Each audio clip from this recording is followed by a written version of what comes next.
Veltar stared at the orders on his data pad. He read them 3 times to make sure he understood correctly. After 200 years of fighting wars across the galaxy, he thought he had seen everything. But this was new. Joint operations with humans, he said out loud in his empty quarters. His scaled fingers traced the words on the screen. The Kethmori Military Command was sending him to work with the newest members of the Galactic Alliance, the species that had only learned to travel between stars 50 years ago. Veltar had heard stories about humans. They were small and soft, with thin skin that could be cut easily. They lived for less than 100 years, which seemed impossibly short to a Kethmori who could live for 600. Most other species thought humans were weak and foolish. Some even wondered why the Alliance had accepted them as members. The transport ship carried Veltar to Forward Operating Base Meridian. The base sat on a small moon that orbited the planet Kepler 442b. The planet was under attack by the Hive Empire, the insect-like creatures that wanted to control the entire galaxy. The base was the last safe place near the planet.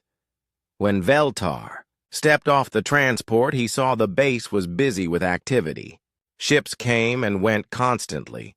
Soldiers from many different species walked around carrying weapons and supplies. The air smelled of fuel and metal and fear. A Kethmori officer met him at the landing pad. "Commander Veltar, welcome to Meridian. The humans are waiting for you in Building 7. Veltar nodded and walked across the base. Building 7 was smaller than the others. Outside, he saw 4 humans checking their weapons. They looked exactly like the files had described. They were shorter than Kethmori, with pale skin and hair on their heads. Their bodies looked fragile, like they would break if someone hit them too hard. The first human noticed Veltar approaching. "You must be our Kethmori partner," the human said. His voice was calm and steady. "I'm Captain Lee Dae-ho, commanding the 7th Human Expeditionary Force." Veltar looked at the human's equipment. Lee carried a weapon that shot metal bullets instead of energy beams. His armor looked thick but simple, made of metal plates instead of energy shields. Everything about the humans seemed old-fashioned compared to Kethmori technology.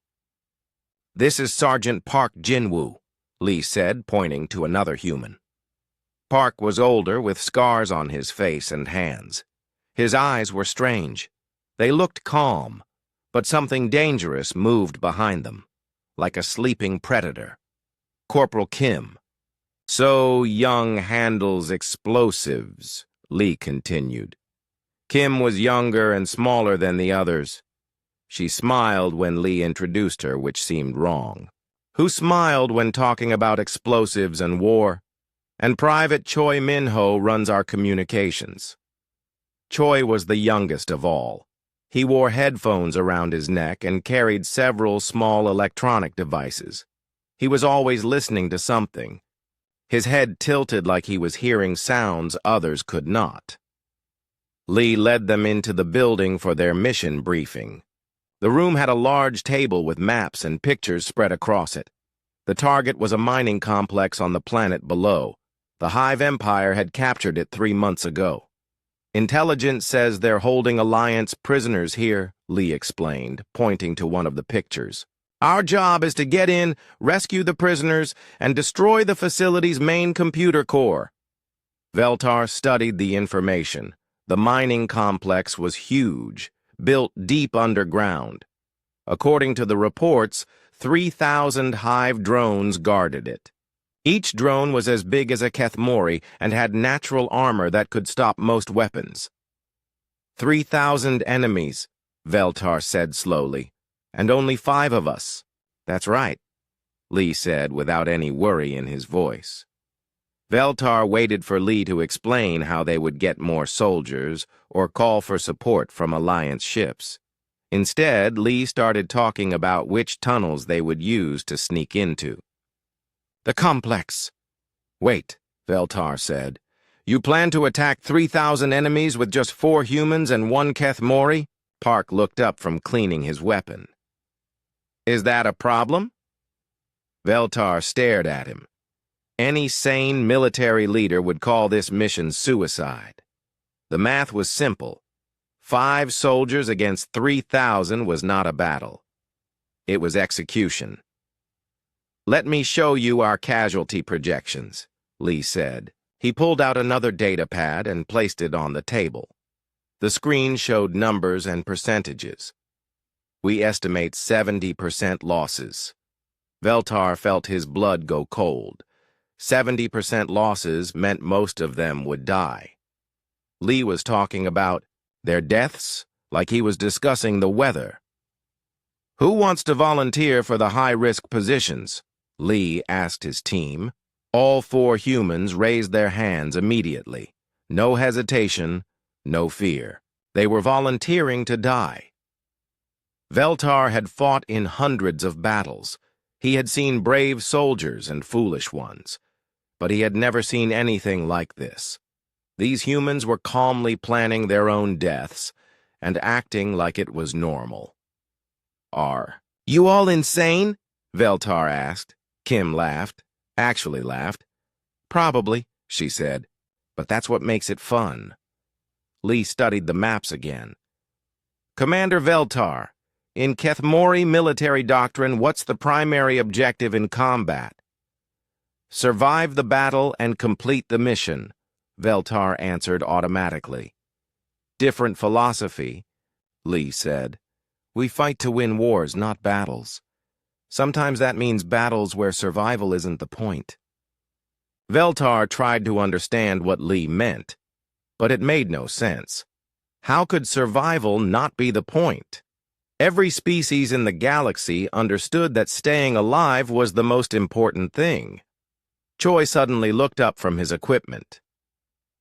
Hive communication. Traffic is increasing. They're moving more guards to the mining complex. How many more? Lee asked. Maybe another 1,000. 4,000 enemies now. Lee nodded like this was good news.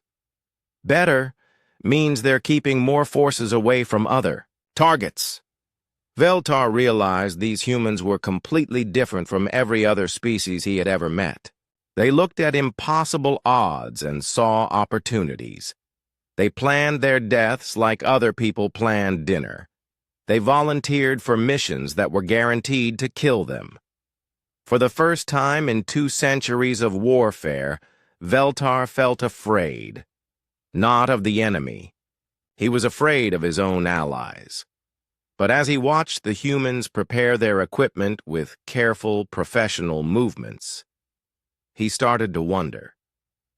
Maybe there was something he didn't understand about humans. Maybe their willingness to die was actually a kind of strength. The mission would begin in 6 hours. Veltar spent that time watching the humans and trying to figure out what he had gotten himself into. One thing was certain. Tomorrow would be unlike any battle he had ever fought. And he was beginning to suspect that might be exactly what they needed to win. The underground tunnels leading to the mining complex were dark and wet. Water dripped from the ceiling and the air tasted of metal and chemicals.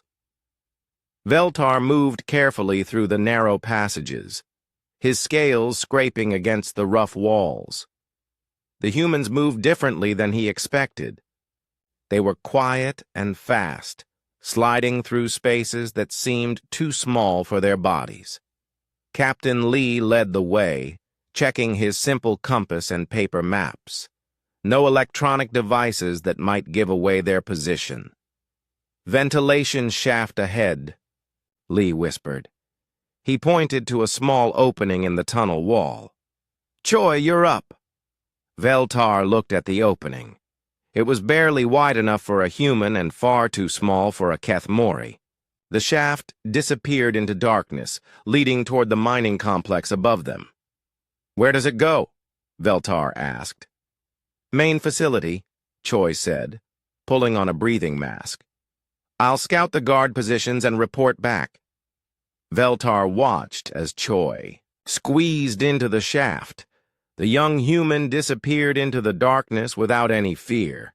The shaft was filled with poisonous gases that would kill most species in minutes. For humans, it was just uncomfortable. He'll be crawling through acid. Vapor for 2 hours, Park said casually. Kid's got iron lungs. Through his radio, Veltar could hear Choi's calm voice describing what he saw. 12 drones in the main hallway, 4 more at the entrance. They're carrying plasma rifles, standard hive equipment. The way Choi talked bothered Veltar. The human sounded like he was describing a walk in the park, not crawling through poison toward deadly enemies. There was no fear in his voice, no worry about getting caught or killed. After an hour, Choi returned to the tunnel. His breathing mask was damaged and his uniform was burned from the acid, but he was smiling. Good news, Choi said. Found a patrol pattern. They change guards every 30 minutes. We'll have a 6-minute window when the main corridor is empty. Lee nodded. Perfect. We go in during the next window. Veltar checked. His weapon, a high-tech plasma rifle that could punch through hive armor. The humans had their old-fashioned bullet guns and chemical explosives. He hoped their outdated equipment would be enough. The team moved closer to the mining complex. Veltar could hear the sound of hive drones moving around above them. The insect creatures made clicking and buzzing noises when they communicated. It sounded like a swarm of angry wasps. Contact, Park whispered suddenly. Ahead of them, 4 hive drones appeared in the tunnel. They were as tall as Veltar, but much wider, with thick, chitinous armor covering their bodies. Their plasma rifles glowed with deadly energy. Veltar expected the humans to take cover and plan a careful attack. Instead, Park immediately charged forward, screaming at the top of his lungs. "What is he doing?" Veltar shouted. The other humans were already moving. Lee went left, Kim went right, and Choi dropped to his knees to provide covering fire. They were attacking 4 heavily armed enemies in a narrow tunnel with no cover. It was suicide. Park reached the first drone and slammed into it with his whole body. The drone was bigger and stronger, but Park's charge knocked it off balance. Before it could recover, Park shoved his rifle barrel against the creature's head and pulled the trigger. The drone's head exploded in a shower of green blood and chitin fragments. Kim was laughing as she ran toward the second drone. Actually laughing, like this was the most fun she had ever had. She threw a small explosive device that stuck to the drone's chest. The explosion tore a hole through its armor. Lee and Choi worked together against the remaining 2 drones. Lee drew their fire while Choi flanked around behind them. Both humans moved like they had done this 1,000 times before. The entire fight lasted less than 3 minutes. 4 hive drones, dead. 0 human casualties. But what Veltar saw during those 3 minutes changed everything he thought he knew about warfare. The humans hadn't been reckless. They had been calculating. Every move served a purpose. Park's charge drew all the drones' attention to one point. Kim's flanking attack hit them while they were focused on Park. Lee and Choi used the confusion to eliminate the remaining enemies. What looked like suicidal madness was actually perfect tactics. "Kim, status report," Lee said. Kim held up her left arm. A plasma bolt had burned through her armor and taken off 2 fingers. Blood dripped from the wound, but she was still smiling. "Just a scratch," Kim said. "Still got my throwing arm." She pulled medical supplies from her pack and wrapped the injury with calm efficiency. No crying, no complaining. She treated losing fingers like getting a small cut. "Choi took a hit too," Park said. Veltar looked at the young human. A plasma. Burn covered the left side of his chest, blackening his armor. The edges of the wound were still smoking. "I'm fine," Choi said. "Armor stopped most of it." Most of it meant the plasma had burned through his protective gear and scorched his skin underneath. But Choi was already back to monitoring his communication equipment like nothing had happened. These humans had just been shot by weapons that could melt steel. They were wounded and bleeding, and they acted like it was no big deal. "How are you? Not screaming?" Veltar asked. Lee looked at him with those same calm eyes. "Pain is just information. It tells you you're still alive." They moved deeper into the tunnel system. Veltar kept thinking about what he had witnessed. The humans used their own bodies as weapons. They drew enemy fire not because they were stupid, but because someone had to, and they were willing to be that someone. Park had charged 4 armed enemies because he knew his teammates would use the distraction. Kim had laughed while getting shot because she was genuinely enjoying the tactical challenge. Choi and Lee had executed their part of the plan even while their friends were in mortal danger. "Your people fight to survive battles," Lee had said earlier. "We fight to win wars."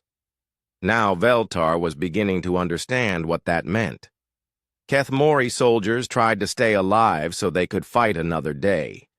Human soldiers treated their lives as tools to be used for achieving objectives. The difference was terrifying. As they approached the mining complex, Veltar realized he was no longer worried about whether the humans would survive the mission. He was worried about what they were willing to do to complete it. These weren't soldiers who happened to be brave. These were people who had decided that some things were more important than their own lives. And once someone made that decision, they became capable of anything. The mining complex loomed ahead of them, filled with thousands of enemies. Most rational beings would look at those odds and retreat. Veltar was starting to suspect that humans weren't rational at all. They were something much more dangerous. They were believers. The mining complex was bigger than the intelligence reports had shown. Veltar crouched at the entrance, staring at endless rows of metal buildings stretching into the darkness. The Hive had built their facility deep underground, using the planet's natural caves to hide their operations. But the worst part wasn't the size. It was the smell. Fear. Pain. Death. The air carried the scent of thousands of terrified beings packed together in small spaces. Veltar's sensitive nose could detect at least 17 different species, all Alliance civilians who had been captured during recent battles. "How many prisoners?" Lee asked quietly. Choi checked his scanner. "Picking up 50,000 life signs. Maybe more. 50,000. Veltar felt his heart sink. The original mission was to rescue a few hundred military prisoners and destroy the computer core. 50,000 civilians changed everything. "That's impossible," Veltar whispered. "We can't evacuate 50,000 people, not with 4,000 hive drones guarding them." Lee studied the complex layout on his tablet. His face showed no emotion, but Veltar could see him thinking. The human captain was running calculations in his head, measuring options against costs. "New plan," Lee said finally. "We're getting everyone out." "Everyone?" Veltar stared at him. "Captain, be reasonable. The math doesn't work. 5 soldiers cannot rescue 50,000 prisoners from 4,000 guards." Park looked up from checking his weapon. "Math is just numbers. We've beaten worse odds." "When?" Veltar demanded. "Last Tuesday," Kim said cheerfully. Veltar wanted to argue, but Lee was already dividing up assignments. The human captain had made his decision, and his team was accepting it without question. "Park," You take the breeding pits. Highest concentration of guards, about 1,500 drones. Hold them off while civilians evacuate. 1,500 enemies against one human. Park nodded like Lee had asked him to check the mail. Kim, Power Core Section. We need you to overload the containment systems gradually. Buy us evacuation time, but don't blow the whole place until everyone's clear. The power core was deep inside the complex, surrounded by radiation that would kill most species in hours. Kim grinned and started checking her explosives. Choi, communications array. Jam their reinforcement calls and broadcast escape routes to all prisoner sections. The communications array sat at the highest point of the complex, completely exposed to enemy fire. Choi adjusted his equipment and nodded calmly. Commander Veltar, your evacuation coordinator. Get them organized and moving. Use the tunnel system we came through. Veltar realized what Lee was doing.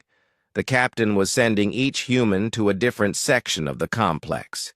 They would be completely separated, facing overwhelming odds, with no backup. And what about you? Veltar asked. Quantum Core. I'll set delayed charges to destroy the facility after evacuation is complete. Lee was assigning himself the most dangerous job. The Quantum Core was at the center of the complex, surrounded by the heaviest guard concentrations. It was a one-way mission. Captain, Veltar said slowly, you're sending your people to die. No, Lee replied. I'm sending them to do what humans do best. Before Veltar could ask what that meant, the team was already moving. They split up without any dramatic goodbyes or emotional speeches. Park headed toward the breeding pits, whistling softly. Kim skipped toward the power core like she was going to a party.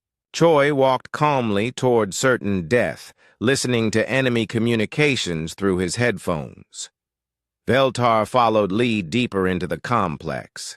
They moved through corridors filled with the sounds of suffering. Behind metal doors, prisoners cried and begged in dozens of different languages. The Hive had been using them for experiments, turning living beings into components for their war machine. How do you know this will work? Veltar asked as they moved. I don't, Lee admitted. But I know what happens if we don't try. They reached a junction where their paths would separate. Lee would continue to the Quantum Core. Veltar would start organizing the prisoner evacuation. Captain, 50,000 people. Even if your team succeeds, how do we move that many civilians through hostile territory? Lee handed him a communication device. Trust the process, Commander, and trust humans to do impossible things for people they've never met. Before Veltar could respond, explosions echoed through the complex. Park had reached the breeding pits and started his assault. Through the communication device, Veltar could hear the sergeant's voice calm as ever. Park to all units. I count approximately 1,200 hostiles in my sector. Engaging now. 1,200 enemies. Against one human with outdated weapons. Veltar expected to hear screaming, panic, death. Instead, he heard Park singing. An old human song about going home. More explosions came from the power core section. Kim's voice came through the radio, bright with excitement. Kim here. Power systems are responding beautifully. Should have gradual overload in about 2 hours. This is better than fireworks. She was genuinely enjoying herself while surrounded by lethal radiation and enemy forces. Choi's voice joined the communication channel. Communications array secured, jamming Hive reinforcements and broadcasting escape routes. Prisoner sections Alpha through Delta, head for tunnel system immediately. Through the facility's speaker system, Veltar could hear Choi's calm voice, directing prisoners in multiple languages. The young human had taken control of the enemy's own communication network and was using it to coordinate the rescue. Veltar reached the first prisoner section and found chaos. Kethamori civilians huddled in overcrowded cells, terrified and confused. Many were injured from hive experiments. Some could barely walk. "Listen to me," Veltar announced. "We're here to get you out. Follow the tunnels. Stay together. Help those who can't walk." An elderly Kethamori female grabbed his arm. "How many ships? How many soldiers came to rescue us?" "4 humans," Veltar said. The prisoners stared at him in disbelief. 4 humans. We're rescuing 50,000 Alliance citizens from 4,000 hive drones. But as Veltar organized the evacuation, he began to understand what Lee had meant. The humans weren't trying to fight 4,000 enemies. They were creating tactical situations where their deaths would achieve specific objectives. Park wasn't fighting 1,500 drones to win. He was fighting them to keep them busy while prisoners escaped. Kim wasn't trying to survive the radiation. She was using her life to buy evacuation time. Choi wasn't trying to hold the communications array forever. He was sacrificing himself to coordinate the rescue. Each human had calculated their own death as an acceptable cost for saving civilian lives. As thousands of prisoners began moving through the tunnel system, Veltar realized he was witnessing something unprecedented in galactic history. 4 humans were dying to save people they had never met, from species they barely knew, for no reward except knowing those people would live. The evacuation was working. Against all logic, against all military doctrine, it was actually working.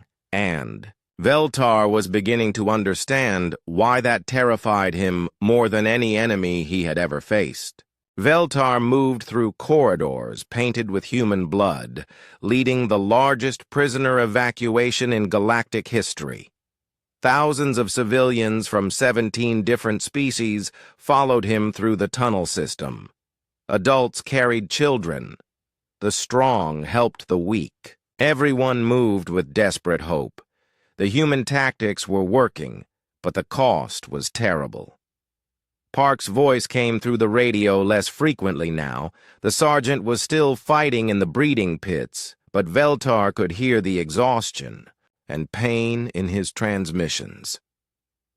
1,500 hive drones were trying to kill him, and Park was holding them off with determination that bordered on madness. "Park to all units!" The sergeant's voice crackled through static. "Enemy reinforcements from Sectors 7 and 8 are moving to my position. That should clear the main evacuation routes." Park was drawing more enemies to himself on purpose. He was using his own death as bait to protect the civilians. "Park, fall back to a defensible position," Veltar ordered. "Negative, Commander. My job is to keep them busy. Park out." The communication went silent. Veltar knew he would never hear the sergeant's voice again. Kim's situation was equally desperate. The power core section was filling with radiation that would kill her long before she finished the job. But her cheerful voice still came through the radio. "Kim to evacuation teams. Power systems at 60% overload. All containment barriers will fail in 90 minutes. That should give you enough time to clear the facility." She was timing her own death to maximize evacuation time. "Kim, can you get to a safer location?" Veltar asked. "Already got radiation." "Poisoning, Commander. Might as well see this through. Besides, someone has to make sure this thing doesn't blow early and kill everyone." Even dying, Kim was worried about protecting people she had never met. Choi was still broadcasting escape routes from the communications array, but enemy forces were closing in on his position. Veltar could hear weapon fire in the background of his transmissions. "All civilian groups, this is your final route update," Choi said calmly while explosions echoed around him. "Tunnel 6 is now clear. Tunnel 3 has minor obstacles but remains passable. Tunnel 1 is—" The transmission cut to static and screaming, then silence. Veltar felt something break inside his chest. 3 humans were dead or dying, and they had died to save strangers. Not for glory, not for victory, not for their own people. For the abstract idea that civilian lives mattered. "Captain Lee, status report," Veltar called into his radio. Still. "Here, Commander. Quantum core charges are set for delayed detonation. How's the evacuation?" 40,000 civilians evacuated, 10,000 still in the facility. Copy that. I'm moving to help with the final groups. Veltar stared at his radio. "Captain, you're supposed to be at the quantum core. Timer's already running. More useful helping with evacuation." Lee had found a way to set the destruction charges and survive. Not because he was afraid to die, but because his tactical value as an evacuation coordinator was greater than his value as a martyr. When Lee rejoined him, Veltar saw that the human captain was wounded. Burns covered his arms and face, and his uniform was torn by shrapnel. But Lee moved with the same calm efficiency he had shown from the beginning. "The quantum charges will detonate in 1 hour," Lee said. "We need to clear the remaining civilians and get everyone to minimum safe distance." They worked together, moving through the deepest sections of the facility. Here, the Hive had kept their most valuable prisoners, scientists, engineers, and military officers from across the Alliance. Many were too weak to walk after months of experiments. Veltar watched Lee organize stretcher teams and evacuation priorities with mathematical precision. The human captain calculated which civilians could be saved and which ones would have to be left behind, but every calculation included trying to save everyone. "Why?" Veltar asked as they carried an unconscious Kethamori scientist toward the tunnels. "Why what? Why did your people die for strangers? Your sergeant held off 1,500 enemies so people he'd never met could escape. Your demolitions expert poisoned herself with radiation to buy evacuation time. Your communications specialist died broadcasting escape routes to civilians from species he'd never seen before." Lee was quiet for a moment. "Because someone had to." "That's not an answer." "It's the only answer that matters," Lee said. "Somewhere in this facility were people who wanted to go home to their families. Our job was to make sure they could." They reached the final prisoner section. Only 2,000 civilians remained. But these were the weakest and most injured. Many had been used for biological experiments and could barely move. 45 minutes until detonation," Lee announced. "We need to move faster." Veltar looked at the wounded civilians and did the math. Even with maximum effort, they couldn't evacuate everyone in time. Some would have to be left behind, but Lee was already organizing the stronger prisoners to help carry the weak. He didn't ask for volunteers. He simply started assigning tasks, and people responded to his calm authority. "You, help carry this group. You 3, take the children. Everyone moves together. Nobody gets left behind." "Captain," Veltar said quietly, "the numbers don't work. We can't save them all. Watch me." Lee started moving through the crowd, identifying who needed the most help and organizing assistance. He treated his own life as just another resource to be allocated efficiently. When the tunnel entrance became blocked by debris, Lee squeezed through first to clear the path, even though falling rocks could have crushed him. As they moved through the tunnels, Veltar realized something that chilled him to his core.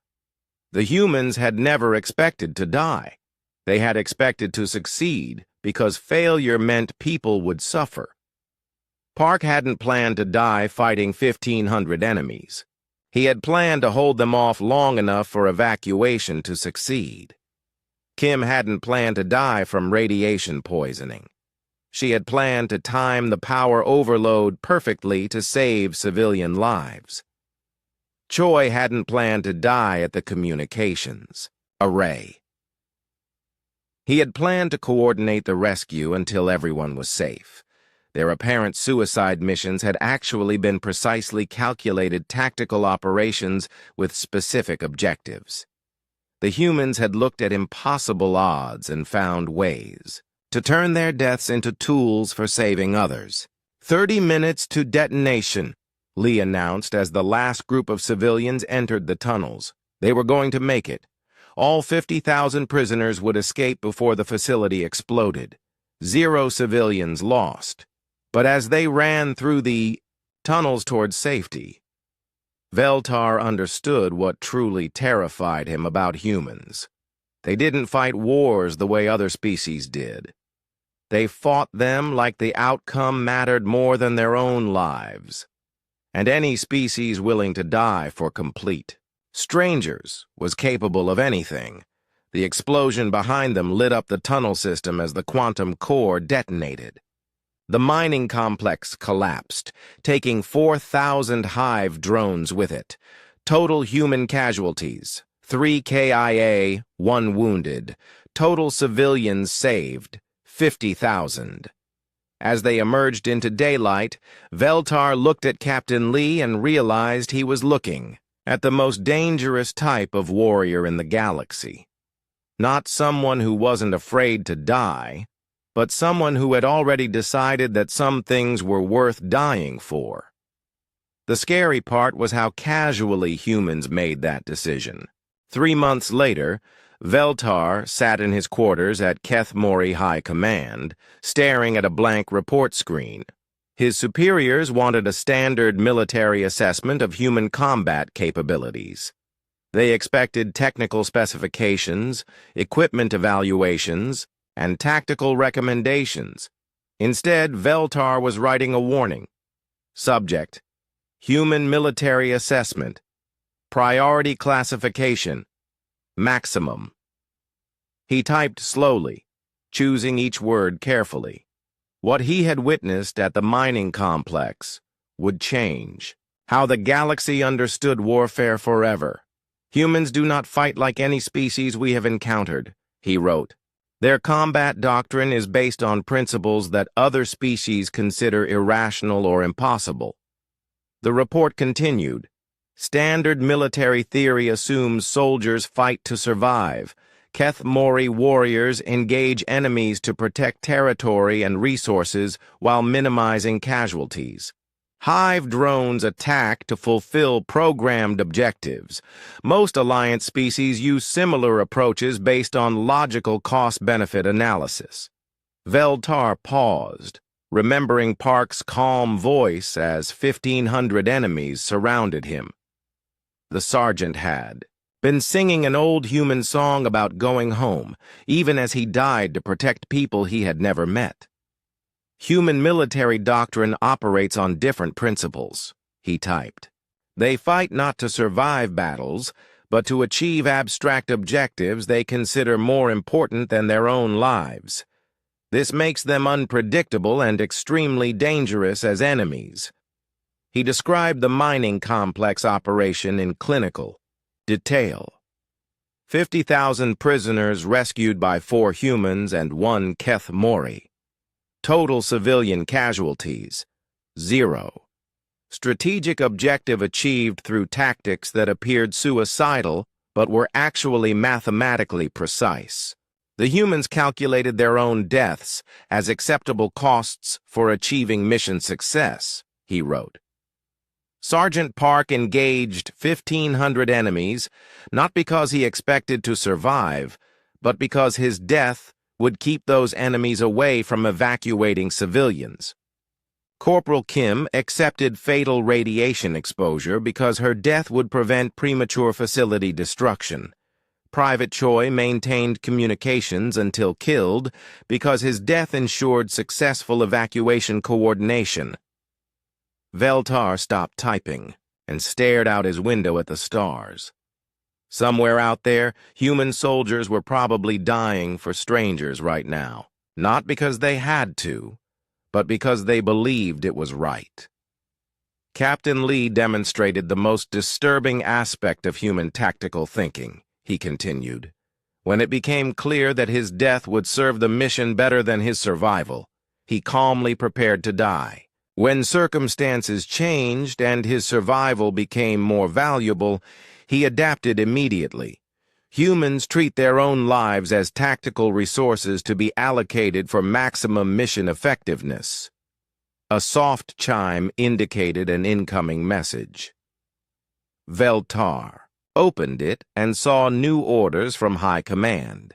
He was being assigned to establish the first Joint Human Keth Mori Combat Unit. His first assignment, train Keth Mori soldiers to work alongside human forces. The message included a personal note from General Kethra, his commanding officer. Commander, your report recommendations are being implemented immediately. If humans are as effective as you suggest, we need to learn their methods before our enemies do. Veltar continued writing his report. The most significant threat humans pose is not their willingness to die, but their reasons for dying. They sacrifice themselves for abstract concepts: justice, protection of civilians, prevention of suffering. This extends their loyalty beyond family, tribe, or species to include complete strangers. He remembered the moment when Lee had announced they were rescuing all 50,000 prisoners instead of completing the original mission. The human captain had made that decision instantly, without consulting command authority or calculating political benefits. A Keth Mori warrior fights to protect his clan. A human fights to protect anyone who needs protection, even if he will never meet them. This unlimited moral commitment makes them the most reliable allies and most terrifying enemies any species could encounter. The report grew longer as Veltar tried to explain what he had learned. Humans didn't just fight wars differently. They thought about morality differently. They extended family-level loyalty to complete strangers based solely on the belief that suffering should be prevented. Recommendation: immediate integration of human forces with all Alliance military operations. However, command staff should understand that humans will prioritize civilian protection over military objectives when forced to choose. This is not insubordination. It is a fundamental aspect of human nature that cannot be changed through training. Another message arrived. This one made Veltar's scales tingle with surprise. Commander Veltar, this is Captain Lee Dae-ho. I've been assigned to your new joint unit as Human Liaison Officer. Looking forward to working with you again. Are you ready for another impossible mission? Veltar stared at the message. Lee had survived the mining complex operation and was being sent to work with him again. The human captain still spoke about impossible missions like they were routine assignments. He finished his report with a personal observation that would disturb Alliance Command for years. I have fought beside the most terrifying warriors in the galaxy. Not because they are skilled killers, but because they genuinely believe that preventing strangers' suffering justifies any personal sacrifice. They will cross space, abandon safety, and die smiling if it means someone they've never met gets to live. The final paragraph contained Veltar's most important warning. If war comes to Alliance space, ensure humans are fighting with us, not against us. They represent something unprecedented in galactic civilization, a species that treats moral principles as more important than survival. That level of absolute commitment is the most powerful weapon any military force has ever possessed. He submitted the report and leaned back in his chair. Tomorrow, he would begin training Keth Mori, soldiers to fight alongside humans. He would teach them to work with beings who calculated acceptable losses differently than any other species. The scary part wasn't that humans were willing to die for strangers. The scary part was how easily they made that decision. Like it was the most natural thing in the galaxy. Veltar opened his personal files and began preparing training materials. His Kethmori students would need to understand that they were about to work with a species that considered preventing suffering more important than personal survival. Some would think humans were insane. Others would be inspired by their example. But everyone would learn the same lesson Veltar had learned at the mining complex. When humans decided someone needed protection, they became capable of absolutely anything. And they made that decision for complete strangers every single day. 3 months ago, Veltar had been assigned to babysit primitive allies who seemed weak and foolish. Now he understood that humans weren't primitive at all. They were something far more dangerous than any advanced technology or superior firepower. They were people who genuinely believed that every life mattered. Even lives they would never see, and that belief made them unstoppable. The galaxy was about to learn what happened when someone combined human moral certainty with military training. Veltar suspected it would change the nature of warfare forever. He just hoped they would always be on the same side.